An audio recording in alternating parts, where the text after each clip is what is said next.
afternoon and good evening to you, the good people of the tube. Hope you're today, hope you're doing grand, I don't know what's going on in your world, I don't know what I'm doing, as I never do, because I'm mad, I tell you!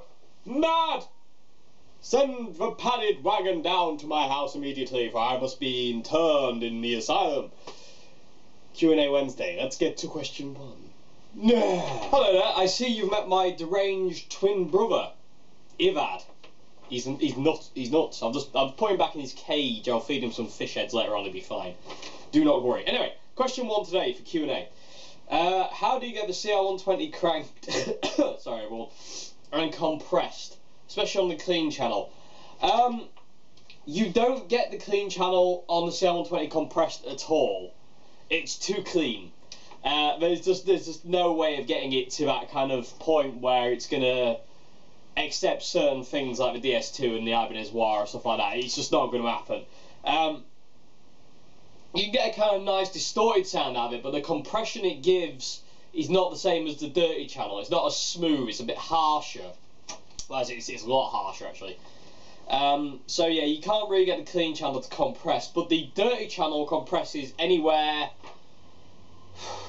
from basically 2.5 on the gain dial upwards. You get really nice compression. So you can't get John Frusciante's.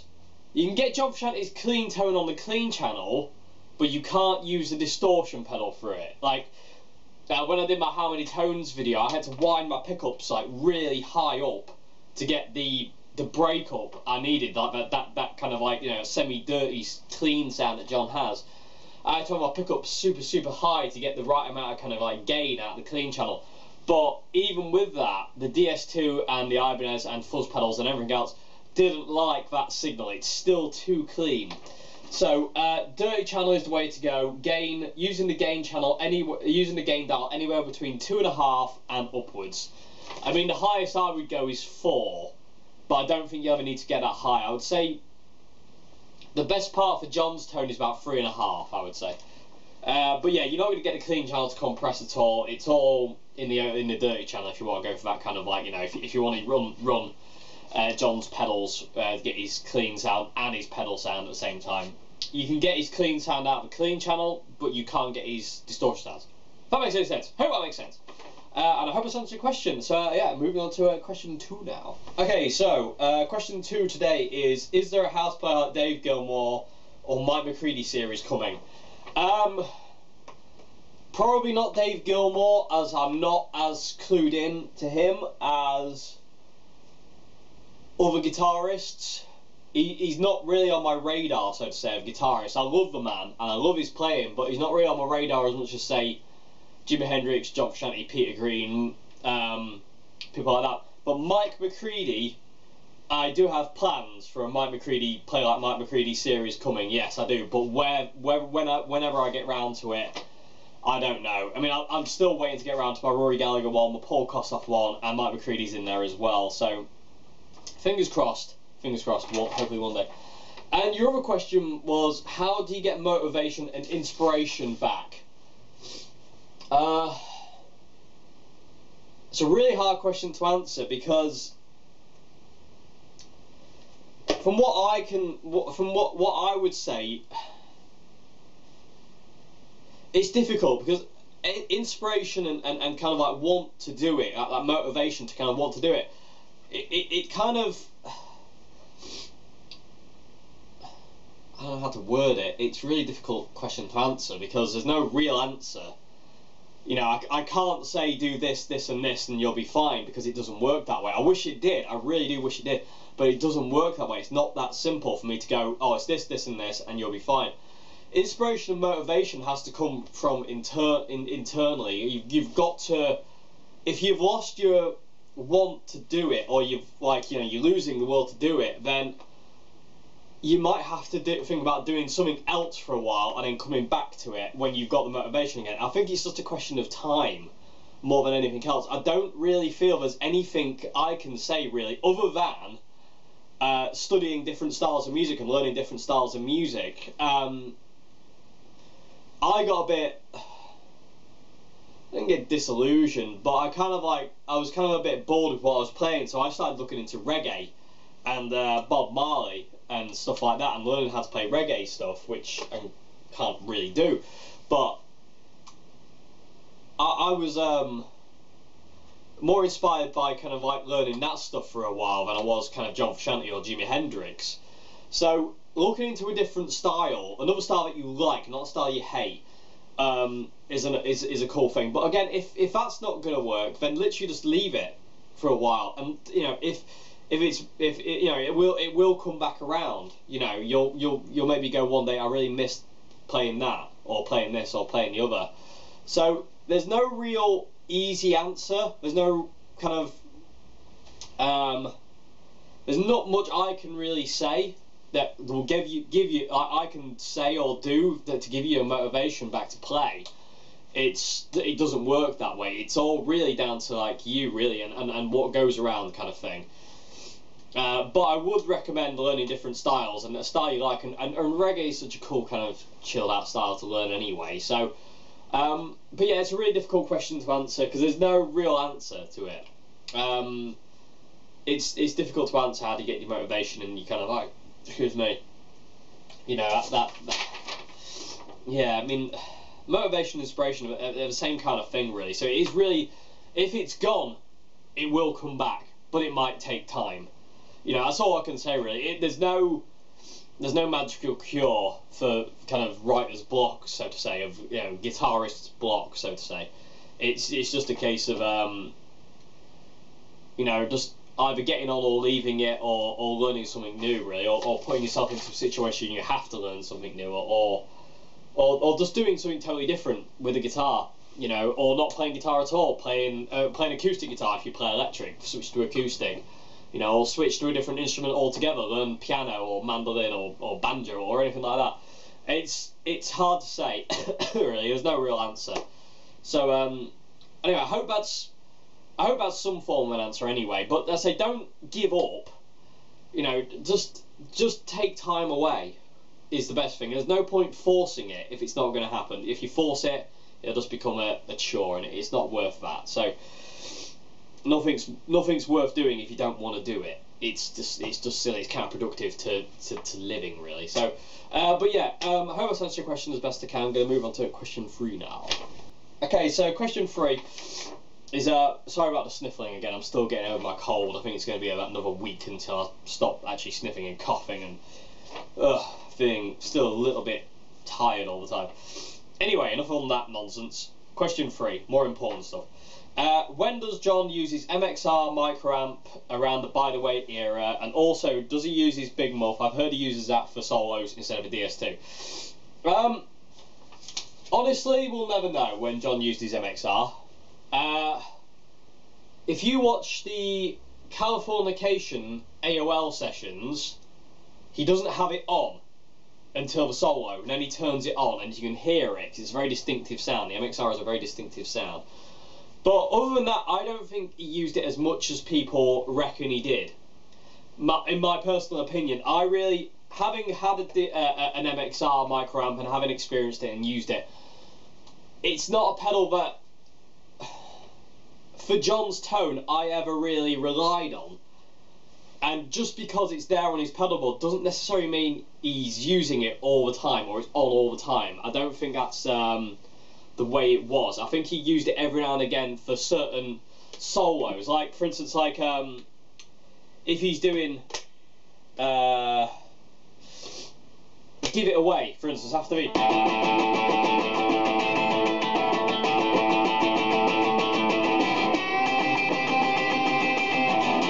he goes to a break bit, and he goes.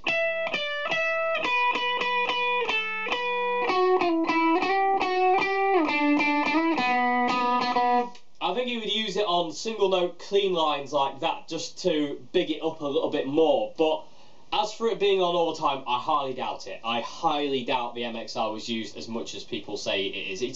I just don't hear it. My brother has one, and I used that for a while, but I never ever have used it again. I just don't feel it's necessary for John's sound.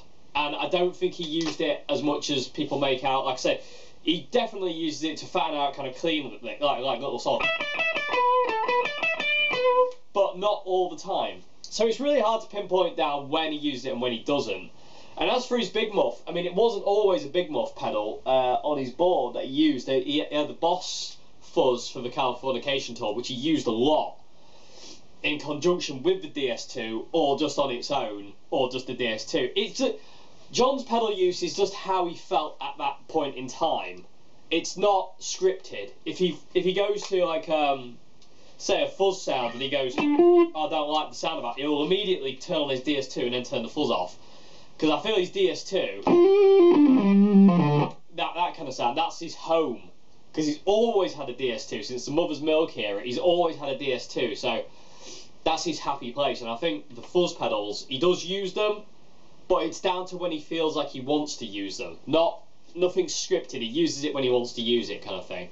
So there's no real 100% way to know when he used them and when he doesn't use them. It's just down to personal preference and how you feel in that point in time. If you want to use a fuzz pedal for a solo, do it. If you don't. You know, some solos John didn't even touch his distortion pedals at all and just literally stay clean, like, you know, like some of those Give It Away solos and stuff like that, and Universally Speaking, it's all kind of like his cleanish sound. So it's just down to how you feel more than anything else. It's not really down to, I'm going to use this for that song, use that for that song. It's none of that. It's just, I feel like putting a fuzz pedal on. Oh, I don't like that so much, I'm going to go to the DS2. Oh, I don't like that so much, I'm going to go to the MXR just to boost this and do a solo clean. Yeah. But that's it really. I mean, we'll never know 100%, like, unless we had a pedal board cam. But yeah. Anyway, I hope it's answered your question as best I can, and I'm going to move on to question 4 now. Okay, so question 4. I love this question. Immediately knew my answer. If you could spend a day with any legend, here or gone, who would you choose and what would you want to learn? I would want to spend a day with Jimi Hendrix. I would just love to spend a day with Jimi Hendrix. It would be amazing. Just to love to kind of, like, you know, learn some of the things he plays on guitar and how he plays them, and just watch him play and talk to him. I would love that. Definitely. It'd be never going to happen. But you know, and that's quite upsetting.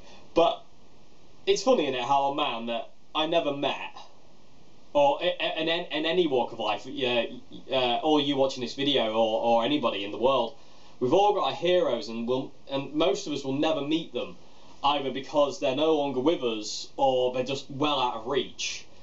And it's funny how people like that, who never know you existed, but you knew they existed, and they either left us years and years ago or whatever, or are still about, but they still don't know we're there, they can have such an impact on us. It's an amazing thing, really, when you think about it.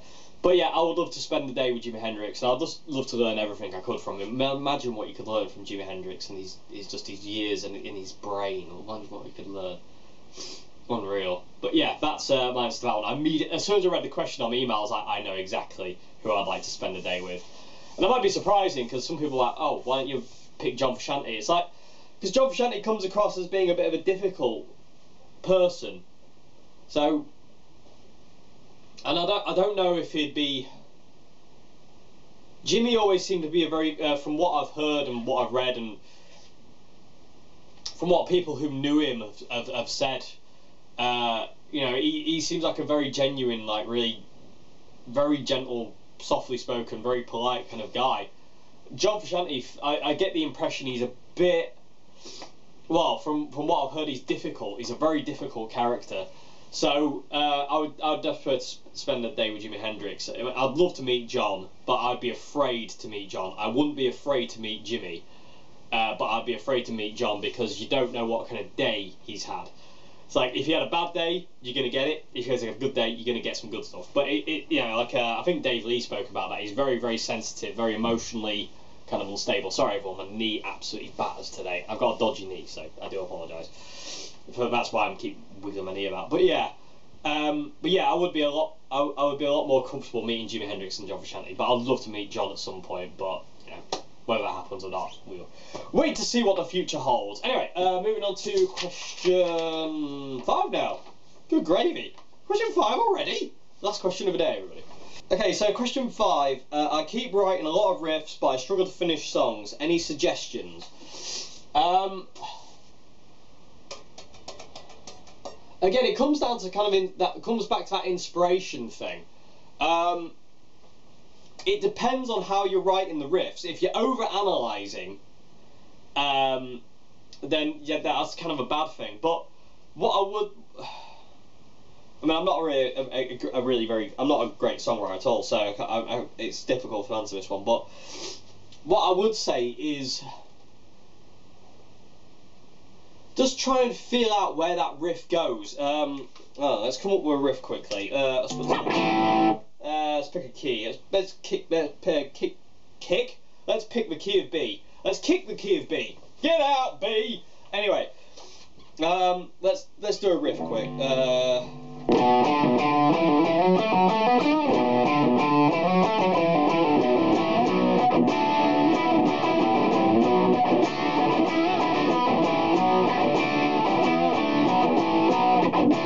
Okay, so we got this kind of like rocky ZZ Top double stop thing going.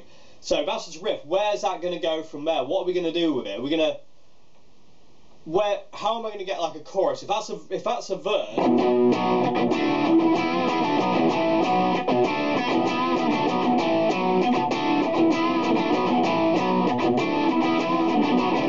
all of a sudden I felt I could hear this thing in my head of going here.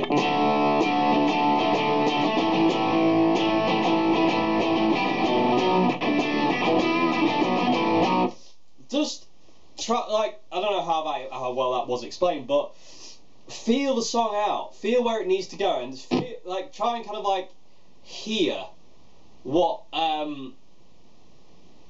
and figure out if you can hear something in your head of where it kind of wants to go. Try and figure that out. Like my brain was telling me to go to that, and back to that bit again. So just try and feel out the song. I mean, if it's a heavy song, it kind of wants to retain that kind of intensity, and if you don't want it to, you need to drop it down to something that kind of like works with it. But if you've got loads of riffs, try kind of like morphing some together into different parts of songs. Like, say for instance, like you got a riff like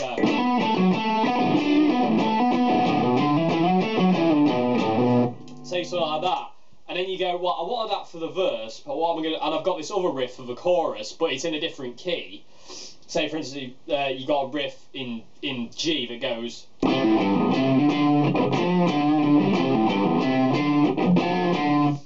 you go, well, I want that for a chorus. Just try combining different riffs.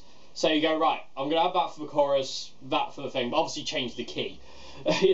Switch that, that riff that you've got in G to B, so it's the same as the verse, or switch the verse riff to the key of G for the chorus, or do a key change. But key change is a pig sometimes. Anyway, but yeah, it's difficult to answer that one, but that I would definitely recommend kind of like trying to combine some of the riffs you've got. If they're in the same key, that's even cooler. And just go, right, that's going to be a verse, that's going to be a chorus, and piece them together, and just try like start playing them and feel them out of where they want to go. And never overanalyze. I can't stress that one enough. Never overanalyze what's going on with the song. Just go with it. It will come if it's meant to come. If it's not, go away from it, and just let it work its way around your head a bit until you kind of like know where you're going with it. But like, don't try and force it out. You're just not going to get anywhere. So just do your best to kind of like just let it flow, so to say. It's a really hard thing to do, but it's kind of like the way to do it. Never, like I said, never overanalyze. Never go, oh, is that as good as it's going to be? Because the moment you think that, it's never going to be great, because you're just going to overanalyze it and you're going to pick it apart and it'll never become a song. So just go with it as best you can, and some of the best songs in the world are written in 5 minutes because they're not thinking about it, it's just flowing out of them.